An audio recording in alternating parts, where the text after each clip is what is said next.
ध्रुव, छुट्टियों में लगभग सभी लोग वापस आए हैं। हम सभी हाई स्कूल क्लासमेट एक छोटा सा गेट टुगेदर कर रहे हैं। तुम आओगे? आना, बहुत मजा आएगा। बातों बातों में रिनी ने ध्रुव को काफी कुछ बताया। रिनी के इनविटेशन पर ध्रुव ने हामी भर दी। ठीक है, मैं आ जाऊंगा। रिनी ध्रुव से शाम को मिलने का वादा कर चली गई। ध्रुव बचपन से इस जगह रहा था। वो अच्छे से जानता था कि यहाँ जैसे ही लोगों के पास थोड़ा सा पैसा आ जाता है, सबके सब शो ऑफ करने में लग जाते हैं। इन छोटे शहरों में तो पैसा कमाकर घर बनाना ही सबसे बड़ा काम माना जाता है। तो अगर रिनी ध्रुव को शाम को मिलने के लिए बुला रही थी तो इसके पीछे जरूर उसे कुछ शो ऑफ करना था। वो जरूर सबके सामने दिखाना चाह रही होगी कि वो कितनी अच्छी जिंदगी जी रही है, या उसके बॉयफ्रेंड के पास कौन सी कार है। ध्रुव तो इस रेस से बहुत आगे निकल चुका था, पर अगर ध्रुव की माँ को ये बात पता चल जाती तो पता नहीं वो कैसे रिएक्ट करती। तो इसीलिए ध्रुव ने अपनी सच्चाई को छिपाना ही चूज किया और माँ के साथ भी बिल्कुल नॉर्मल बिहेव कर रहा था। पर रिनी का प्लान कुछ और था। ध्रुव ने जब आने के लिए हाँ कह दिया तो रिनी ने अगला सवाल किया। ध्रुव, क्या तुम्हारे पास कार है? क्योंकि हम 6 लड़कियां हैं। अगर तुम अपनी कार ला पाओ तो आराम से बैठकर जा सकेंगे। रिनी की बात सुनकर ध्रुव समझ गया था कि रिनी का इंटेंशन केवल शो ऑफ था, पर फिर भी ध्रुव ने केवल इतना ही कहा, ठीक है, मैं अपनी गाड़ी लेता आऊंगा। रिनी उसे थैंक्स बोलकर चली गई। उसके जाने के बाद ध्रुव ने सोचा कि वो निहाल से एक कार अरेंज करने को कह दे, पर निहाल से बात करने का मतलब था कि रोल्स रॉयस कार से नीचे कोई कार आएगी नहीं, और ऐसी गाड़ी पुराने लोगों को दिखाना यानी माँ को सच बताना था। इसलिए ध्रुव ने खुद ही कार पसंद करने का प्लान किया। उसकी केवल 3 ही रिक्वायरमेंट्स थी। पहली, कम से कम 7 लोगों के बैठने की जगह होनी चाहिए। दूसरा, कार कम से कम 1 करोड़ रुपए की होनी चाहिए। तीसरा, कार आज ही अवेलेबल होनी चाहिए। ध्रुव को बहुत सी वेबसाइट सर्च करने के बाद एंड में एक कार पसंद आई और शाम होने तक कार ध्रुव के दरवाजे पर खड़ी थी। फिर ध्रुव ने कार का टेस्ट ड्राइव लिया। ये एक वैन जैसी थी जिसमें कमाल का इंटीरियर किया गया था और इसमें 7 लोगों के बैठने की जगह थी। वैन में बाहर की तरफ पेंट करना था, पर ओवरऑल 1 करोड़ रुपए में ये एक कमाल की डील थी। अभी ध्रुव ने वैन के पेपर पर साइन नहीं किए थे कि रिनी का मैसेज आ गया। ध्रुव, तुम कितनी देर में आ रहे हो? अगर तुम नहीं आ रहे तो हम टैक्सी कर लें? रिनी को लग रहा था कि ध्रुव शायद ना आए। आफ्टर ऑल ध्रुव अभी पढ़ ही रहा था और वो अभी भी अपनी माँ के पैसे लेकर काम चला रहा था। इसलिए वो ध्रुव को बेइज्जत करने के लिए बार बार ध्रुव को मैसेज कर रही थी।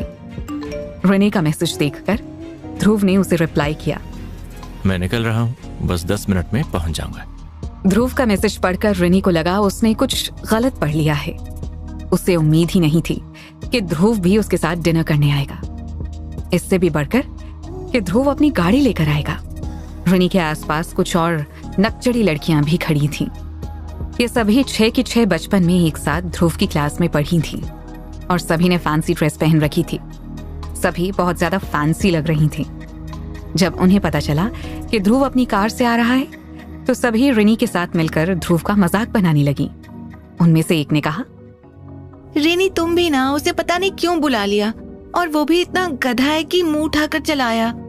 वो हर एक चीज के लिए अपनी माँ पर डिपेंडेंट रहता है यार, और उसकी माँ अपना खून बेचकर उसके खर्चे उठा रही हैं। उसकी बात सुनकर सभी लड़कियां हंस दीं। तभी एक दूसरी लड़की ने कहा, उस पर ये नहीं कि कुछ काम कर माँ की मदद करे। ये ध्रुव अभी भी माँ के पैसों से पढ़ाई कर रहा है। रिनी, इससे अच्छा तो तेरा बॉयफ्रेंड कबीर है यार। ज्यादा पढ़ा भी नहीं है और लोहिया एंटरप्राइजेस में काम भी कर रहा है। अभी कुछ दिन पहले मैंने उसकी फोटो फेसबुक पर देखी थी। उसने तो शायद नई मर्सिडीज ली है। जैसे ही रिनी के फ्रेंड्स ने उसके बॉयफ्रेंड की और उसकी नई कार की तारीफ की, सभी रिनी की तारीफ करने लगी। किसी लड़की के लिए इतना ही काफी होता है कि उसकी गर्लफ्रेंड्स उसके बॉयफ्रेंड की तारीफ करें। एक लड़की ने रिनी से कहा, है रिनी, कबीर ने नई मर्सिडीज ली है। तूने कभी बताया नहीं। वो आ रहा है क्या? मुझे उसके मर्सिडीज के साथ एक सेल्फी लेनी है। सभी की बात सुनकर रिनी खुशी से फूली जा रही थी। एंड में रिनी ने कहा, कबीर ने अपनी अर्निंग से ये कार ली है, टेंशन मत लो, वो अभी आता ही होगा। मैंने उसे भी बुलाया है, वो लोहिया में काम करता है। उसी के कारण हम लोग इतने बड़े hotel Golden Oasis by Lohia में जा पा रहे हैं। उसे लोहिया की तरफ से कुछ एम्प्लॉय डिस्काउंट मिलता है, नहीं तो होटल बहुत महंगा है। रिनी कबीर की तारीफ करती जा रही थी। क्या बात कर रही है, कबीर भी आ रहा है? मुझे कार से ज्यादा उससे मिलने का मन है।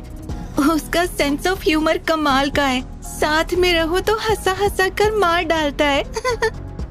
रिनी ही नहीं, वहां मौजूद सभी लड़कियां कबीर की फैन थीं, सिवाय गौरी के। गौरी पढ़ाई के लिए पुणे चली गई थी। वो इस गेट टुगेदर में केवल बचपन के दोस्तों से मिलने के लिए आई थी और वो बचपन में ध्रुव की क्लासमेट थी।